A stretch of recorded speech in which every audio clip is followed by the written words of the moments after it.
Today I'm going to be reading Spaghetti with the Yeti by Adam and Charlotte Gillian. And you see, lots of spaghetti. Do you like spaghetti?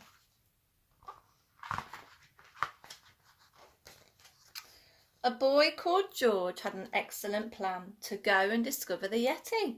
He put in his backpack a warm woolly hat, a map and a tin of spaghetti. There he is, packing his backpack. What would you take for your journey? Slowly, George climbed up a steep mountain path in search of the mythical beast, when he stumbled straight into a monster who was eating a sumptuous feast. "Hooray!" shouted George. "I knew you'd be here. I'm sure that you must be the Yeti." The monster stood up with a furious gaze. "Are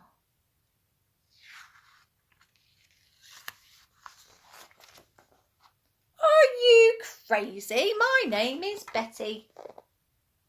Not the Yeti.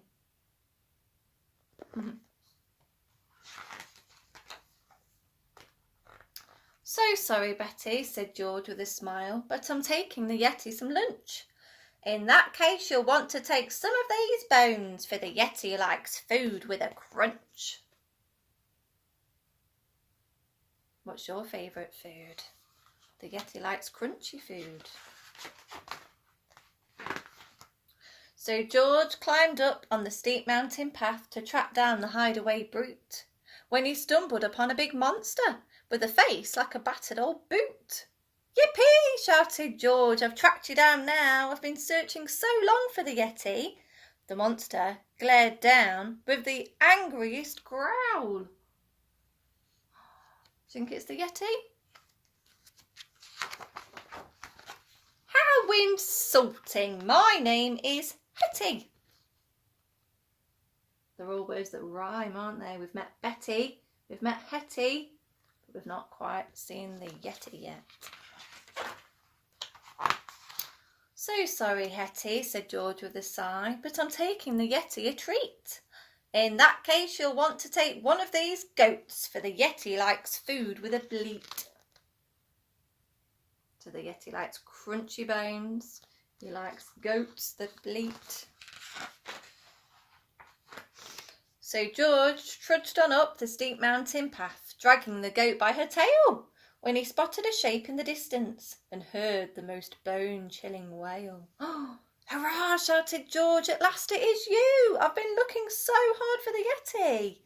The monster looked down with a horrible howl. Do you think it's the Yeti?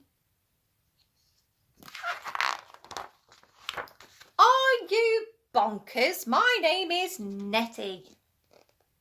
Not the Yeti.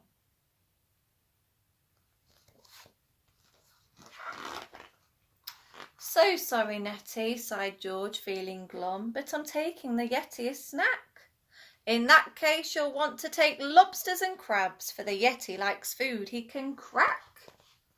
So he likes crunchy bones, he likes goats that bleat, and he likes food that he can crack. So George plodded on up the steep mountain path. The difficult climb made him puff. Exhausted, he threw himself down on the ground. "That's it," he cried, "I've had enough." As George sat despondent, his head in his hands, a shadow fell over that place. He felt something hairy, a prod in the back, and then turned and peered up at. Who do you think it could be? Who's prodding him on the head? A face. Who's that the face of?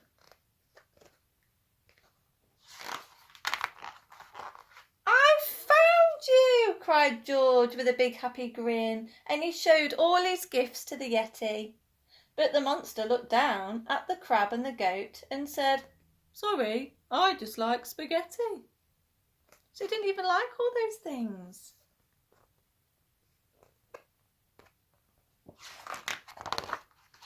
"I knew it!" cried George with a whoop of delight, and he opened the battered old tin. Then he tipped the spaghetti out into a bowl.